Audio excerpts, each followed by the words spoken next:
თუ არ გამოსწორდება მუშაობა, თქვენ თანამშრომლები დატოვებენ სამსახურებს. აი ამის კონკრეტული საბაბი თუ იყო და განსაკუთრებით რომელ განყოფილებაზე გამახვილდა ყურადღება. გუშინ როგორც თქვენ უკვე მოგეხსენებათ ჩატარდა შინაგან საქმეთა ქარის რაე განყოფილებაში ოპერატიული თათბირი.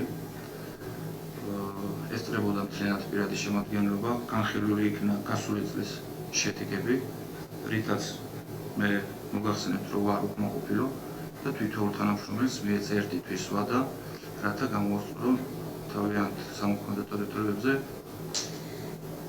სიტუაციები. წინააღმდეგ შემთხვევაში ვინც ვერ გამოვასწორებს ერთი თვის ვადაში დაწერილ პატაკებს და მე აქ არ იქნება სხვა სამსახურებში გადაყვანა სწავლენ ორგანოებით.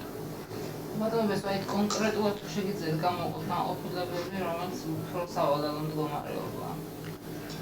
სავალალო მდგომარეობა ფაქტიურად შეიძლება ითქვას, რომ კრიმინალური პოლიციის ხაზით ძირითადად თანმიმართულებით არის გეზიარებული, რომ რაიონში იყოს სტაბილური მდგომარეობა.